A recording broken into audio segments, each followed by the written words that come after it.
الرحمن الرحيم. الحمد لله رب العالمين، والصلاة والسلام على أشرف الأنبياء والمرسلين وحبيب إله العالمين أبي القاسم المصطفى محمد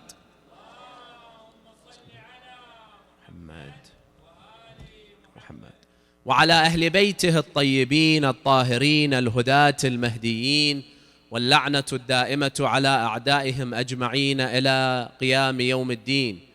أيها الإخوة والأخوات، السلام عليكم ورحمة الله وبركاته.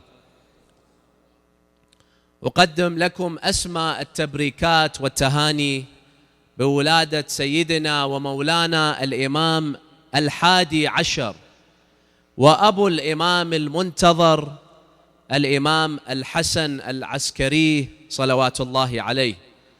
I congratulate everyone here tonight for this auspicious occasion, the birthday of Imam Hasan alAskari, salawatullahi alayhi, the 11th Imam of Ahlul Bayt. If I were to ask you this question tonight, when you think of a believer, a mu'min, that is the closest to Allah subhanahu wa ta'ala, that has the highest position with Allah, who comes to mind? What image comes to your mind? Now, we may have different answers and replies to this question. Some of us may think of someone who has a huge mark of sujood on their forehead, because this person constantly prays.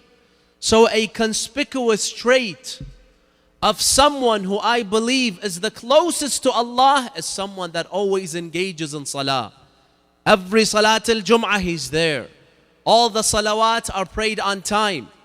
Maybe in addition to that, this person never forgets salat al-layl, the great salah of midnight.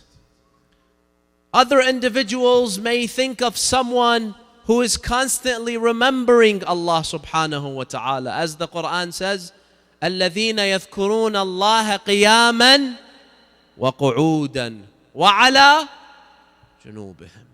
An individual that constantly remembers Allah, has a subha in his or her hands, and is constantly doing glorification and dhikr of Allah subhanahu wa ta'ala.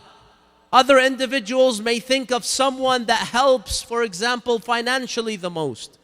Because Allah subhanahu wa ta'ala in numerous verses, when He speaks about the believers, always one of the greatest qualities of a believer, what? Is that they pay their zakat. The ones that donate the most, these individuals are the ones I believe have the highest position in the eyes of Allah subhanahu wa ta'ala. Imam Hasan alAskari alayhi salam has another perspective. Imam Hasan alAskari, he shares in a beautiful hadith, he tells us who the individual that has the highest position in the eyes of Allah subhanahu wa ta'ala, the closest to Allah, the one that Allah respects the most and reveres the most. فقد ورد في الحديث عن الإمام الحسن العسكري عليه السلام أنه قال: أعرف الناس بحقوق إخوانه وأشدهم قضاء لها أعظمهم شأنا عند الله. الإمام الحسن العسكري يذكر في هذا الحديث المنسوب إليه أن أعظم الناس عند الله شأنا من هم؟ الإنسان الذي يكون أقرب الناس إلى الله، ويكون عظيم الشأن عظيم المنزلة عند الله. يقول: هو الشخص الذي يمتلك صفتين. الصفة الأولى هو أعرفهم بحقوق إخوانه المؤمنين. أعرفهم بحقوق المؤمنين. فأولا قضية معرفية، هل يعرف الحقوق التي عليه من قبل المؤمنين أم لا؟ لأن بعض الناس أصلا هو غافل، لا يدرك ولا يعلم أن المؤمنين إخوانه المؤمنين والمؤمنات لهم حقوق عليه، كما أن أباك وأمك لهم حقوق عليك، كما أن زوجتك وزوجك لهما حقوق عليك، فكذلك المؤمنون في جاليتك وفي كل أنحاء العالم لهم حقوق عليك. كلما كانت معرفتك بتلك الحقوق أكبر كنت أقرب إلى الله عز وجل.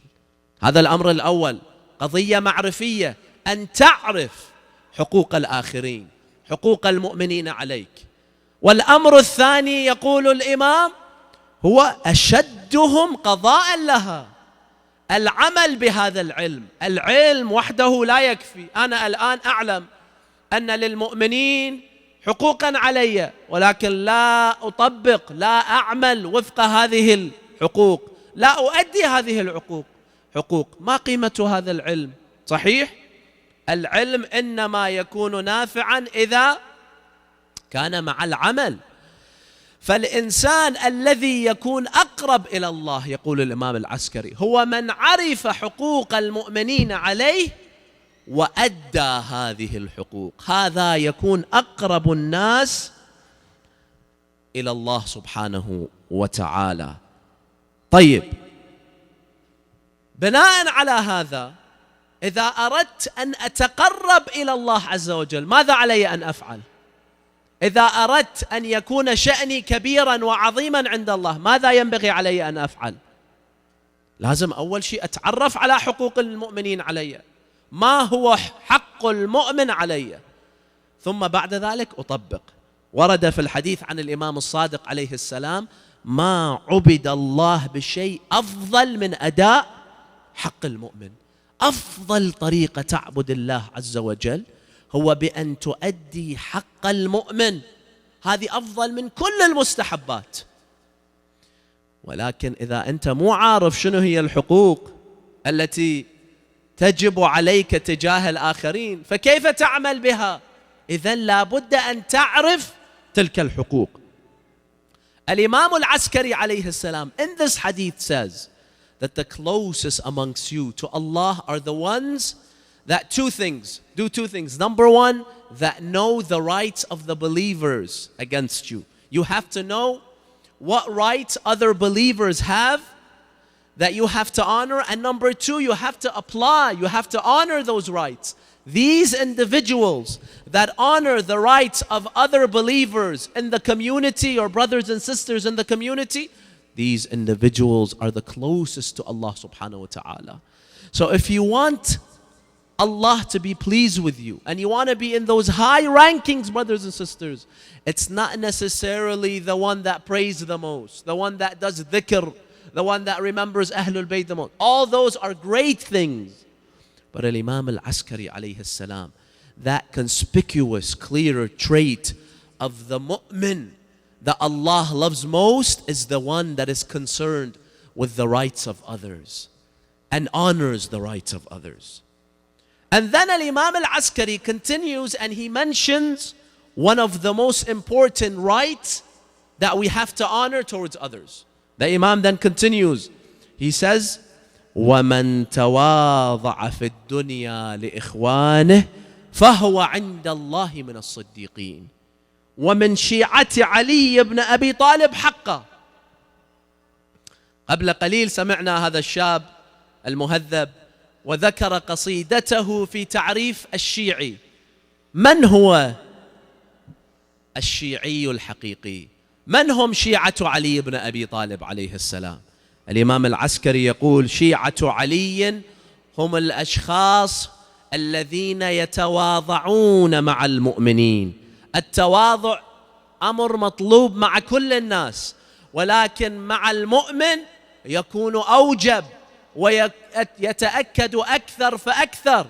فالشخص المتواضع مع إخوانه المؤمنين هذا أولا أعظم الناس شأنا عند الله، وثانيا يكون من الصديقين عند الله عز وجل، وثالثا يكون من شيعة علي بن أبي طالب حقا.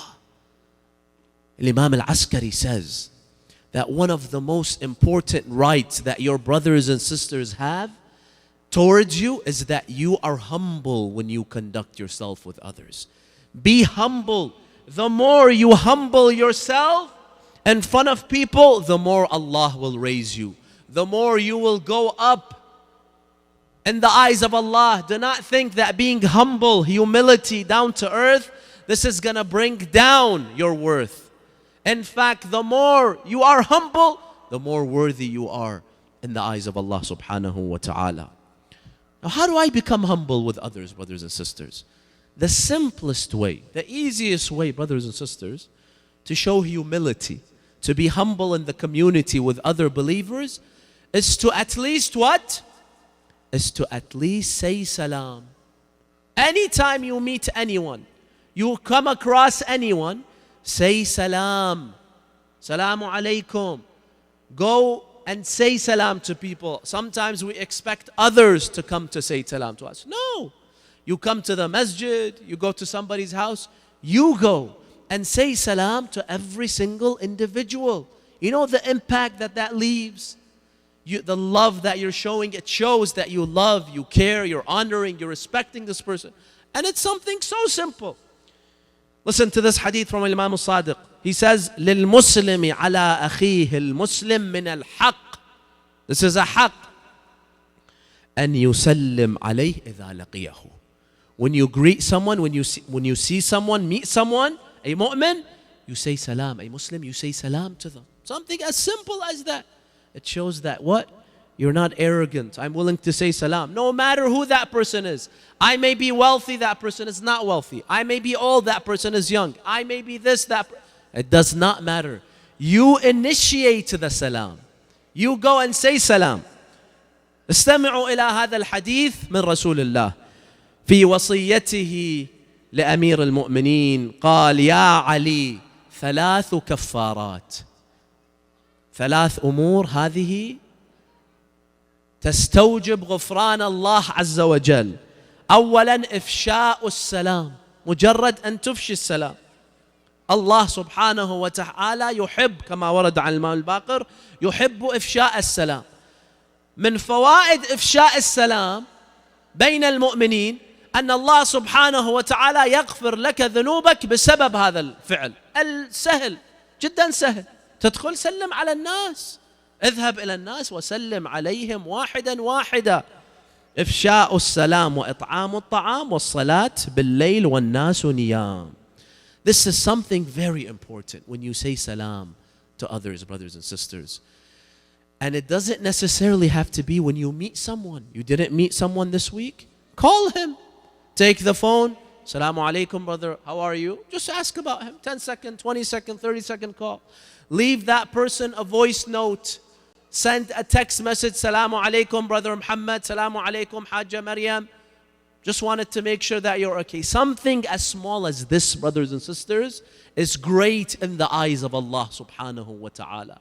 Similarly to what we have the ahadith about saying your salawat on the Holy Prophet and his family, the Imams, they say it in this way, خَفِيفٌ عَلَى اللِّسَانِ. There are some things, they're very easy. Allahumma salli ala Muhammadin wa ali Muhammad. Sallu ala Muhammad wa ali Muhammad. Was that hard to say, brothers and sisters? It takes 2 seconds. It's not hard. Very easy. It's not burdensome. The Imams say, خَفِيفٌ عَلَى اللِّسَانِ ثَقِيلٌ عَلَى الْمِيزَانِ. But on the day of judgment, on your mizan, the scale where Allah weighs your good deeds, this salawat is very heavy. It's very valuable in the eyes of Allah Azza wa Jal. Likewise, one salam that you tell a brother, a sister in your community, Allah subhanahu wa ta'ala greatly values this. I remember when I was young, I used to go with my father to visit a scholar. This scholar had a very unique personality. And I never forget this for over 20, 25 years. When I used to go to my father, this is a big scholar. He had a very beautiful habit. Not only would he say salam to my father, he would then look at me and I was like 10, 9, 8. And you know how kids, usually they're always to the side. They'll like go sit to the side. Nobody even asks. Nobody cares about them, correct? That's why many kids hate going with their parents to visit someone else. Because it's as if they don't even exist, right? I remember this alim, this scholar, after he said salam to my father, he turned towards me and he said, Salamu alaikum. How are you, Ammu? Ahlan wa sahlan. 3 seconds. And then he continued and he talked. Wallahi, I never forgot that. Till today. And I noticed that every time I visit him, when someone comes and there's kids, he looks at every child, Salamu alaikum, and smiles. Salamu alaikum. That small 2-3 second salam with the smile is so easy for that person, right? But it leaves such a long impact. Wallahi, that scholar, I love him more than anyone. Because he planted that love in my heart since I was young. Just by a small salam. Go around, see young kids. Tell them salam, salamu alaikum. Why? Because this shows that this person is humble. This person is 40, 50 years older than me. He's so knowledgeable. I'm young. But he comes and he says salam to me. That leaves a very, very important mark on that person's life that he may never forget until he dies. Recently, I remember a dear uncle, Sayyid Mustafa al-Qazwini, he was telling me a story. Listen carefully, brothers and sisters. He says, I was invited to attend one of the churches in California. This church is what they call a mega church. Huge, huge church. I think they have 5,000 to 10,000 members in their congregation that attend, such that they have to give 2 lectures, Sunday lectures, because 1 lecture is not enough. So 5,000 people come, they listen, they go, and then the next 5,000 come. He says, I was invited by the pastor of this specific church. He says, I took my son with me. My son, 15 years old. I was invited. I had to take my son for certain reasons. He says, when I arrived, this pastor, he greeted me in such a beautiful way. He was so welcoming. And then he looked at my son, my 15-year-old son who's not even invited. He looked at him, he hugged him, he said salam to him, and he told him, welcome, welcome to your home, welcome to your... He says, my son was shocked at how welcoming this pastor is. He's like, in the masjid, nobody welcomes me like this. Like I am welcomed in the church. You see the akhlaq that they show, brothers and sisters? The teachings of Ahlul Bayt that we see in the books, unfortunately, other people are applying them and implementing them, not us. Some masajid, they drive people away, brothers and sisters, because they don't welcome. If you're not part of that group, if you're not from that country, if you don't follow this marja', if you're not from this race, this group, they don't welcome you. Many people tell me this, and specifically in Shia masajid. While the imams of Ahlul Bayt, they are the most individuals that would focus on akhlaq, be welcoming towards others. But unfortunately, many young people, young and old people, they tell me, when I go to the Shia masjid, I don't feel welcomed. I go to the Sunni masjid, I feel much more welcomed. Is this the akhlaq of Ahlul Bayt, brothers and sisters? Wallahi, it is not. Unfortunately, we do not reflect the akhlaq of Ahlul Bayt many times.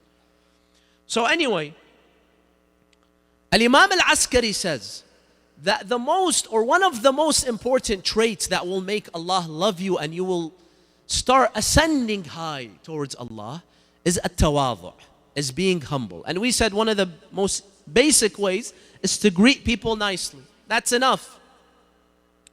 And then Imam alAskari mentions a story. I want you to listen to the story. It's truly inspiring.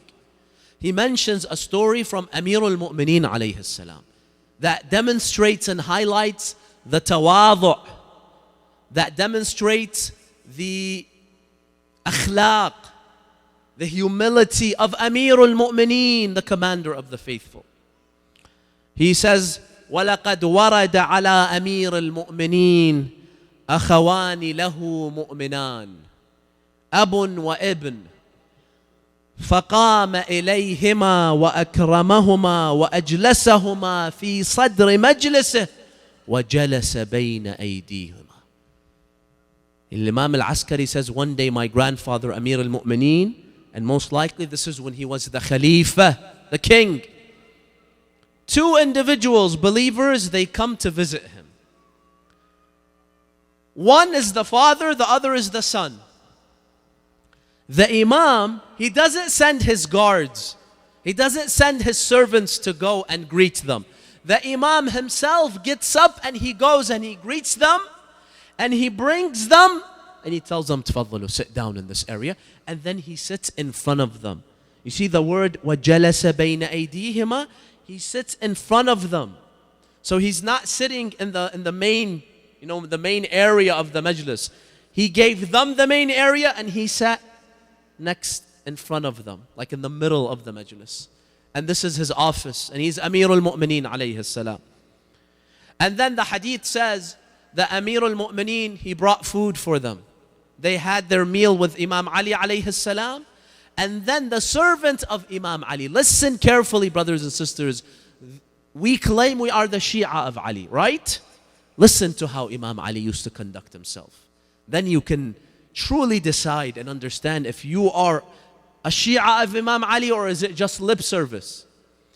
Then Imam al-Askari says, Qambar, the servant of Amir al-Mu'mineen, he entered the majlis.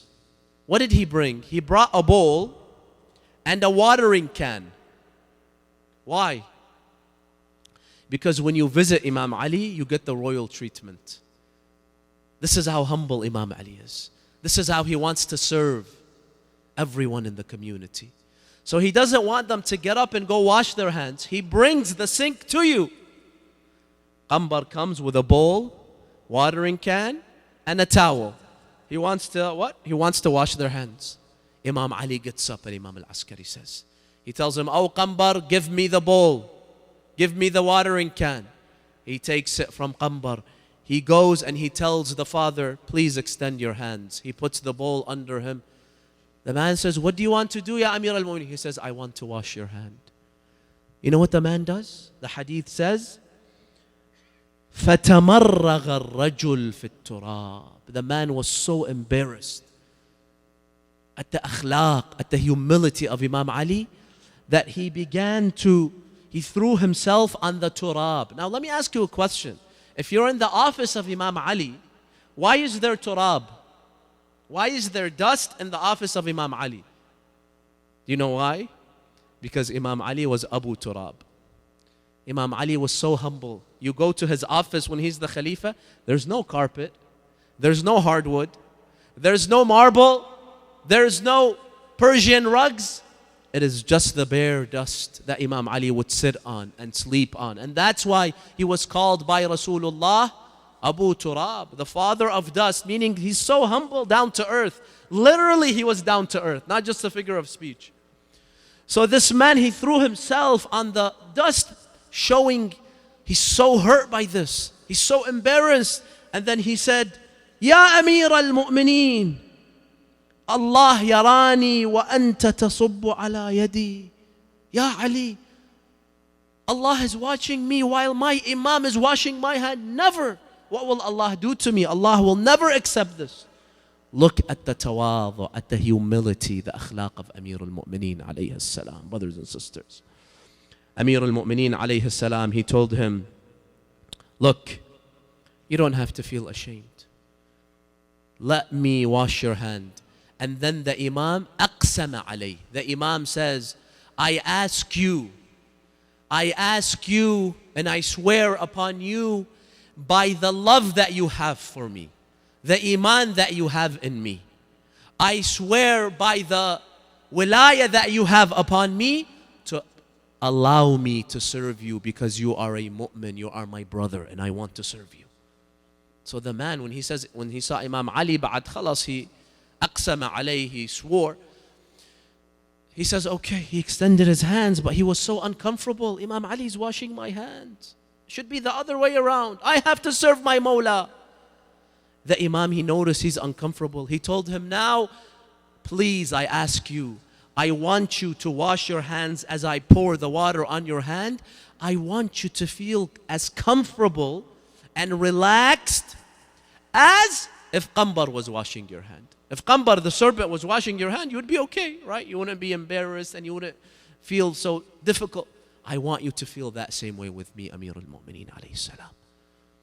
This is how humble Amir al-Mu'mineen alayhi salam was. He washed his hand. Then his son, Amir al-Mu'mineen's son, Muhammad ibn al-Hanafiya, was sitting.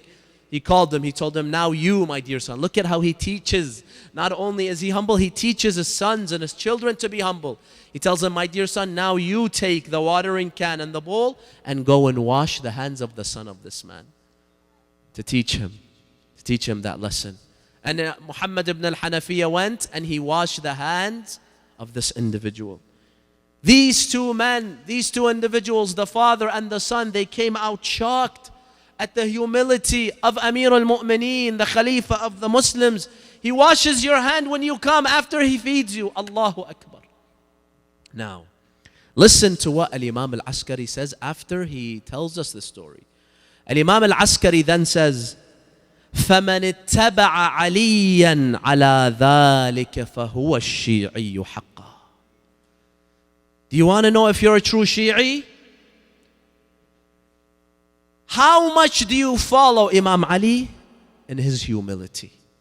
Whoever follows Imam Ali in the way that I showed, the Imam says in the story, whoever follows the path of Imam Ali and is that humble, those are the true Shia. It's not the ones that just claim we love Imam Ali alayhi salam. No. A Shia is one that tries to follow, as the young brother mentioned in his poem. The Shia is the one who follows Imam Ali. And Imam Hasan alAskari says, follow Imam Ali through your humility. So being humble, brothers and sisters, being a Shia, being someone close to Allah means that you learn, you teach yourself to serve other people in the community.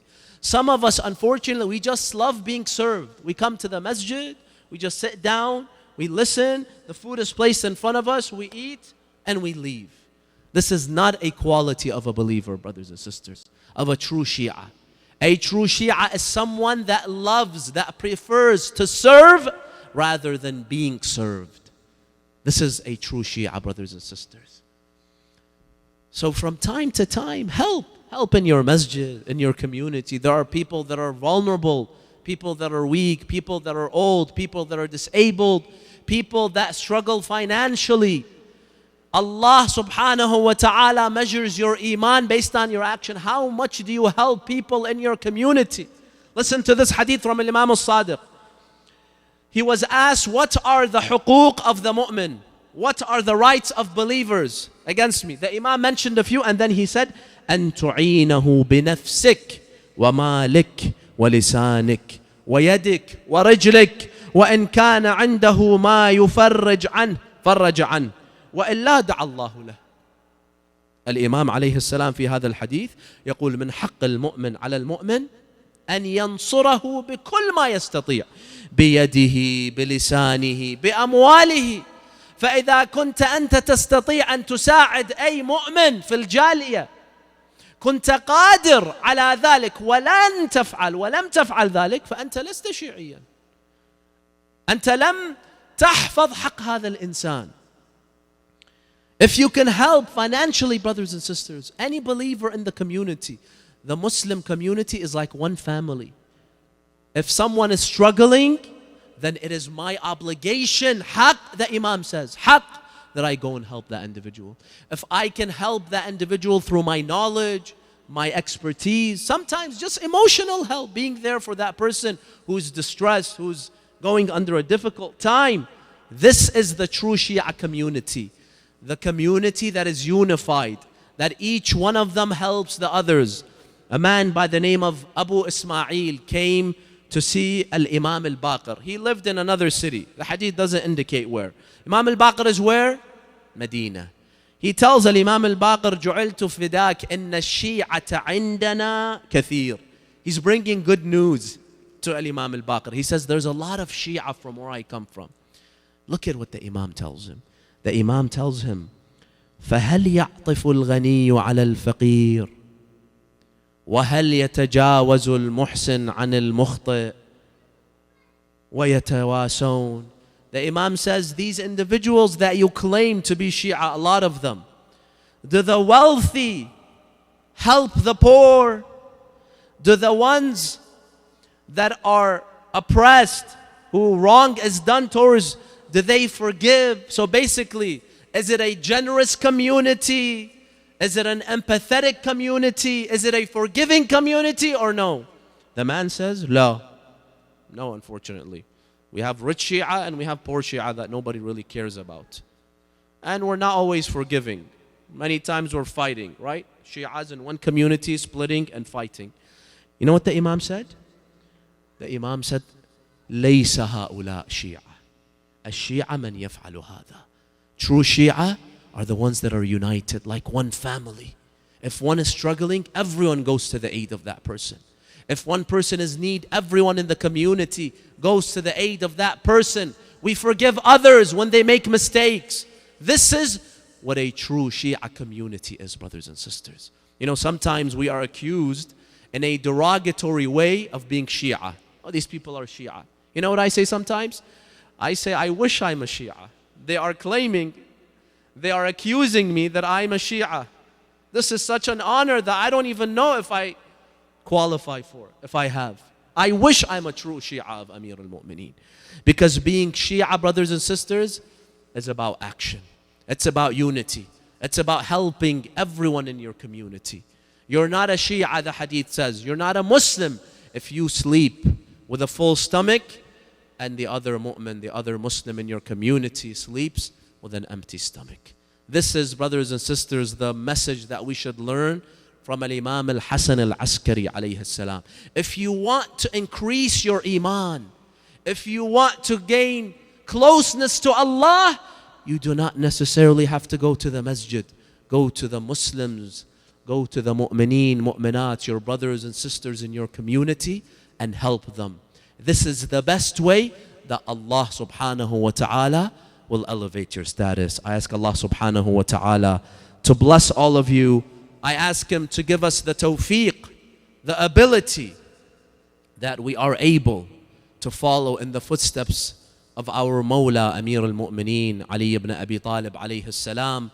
And I ask Allah subhanahu wa ta'ala to help us so that we can become true Shia of Ali ibn Abi Talib alayhi salam. We ask Allah to grant us in this dunya the ziyarah of Ahlul Bayt. In the akhirah, the shafa'ah of Ahlul Bayt. We ask Allah subhanahu wa ta'ala to hasten the reappearance of our Mawla, our Imam, Sahibul Asri wal Zaman. And let us end, brothers and sisters, by reciting Surah Al-Fatiha for all the mu'mineen and mu'minat that have passed after a loud salawat for Muhammad and Al Muhammad.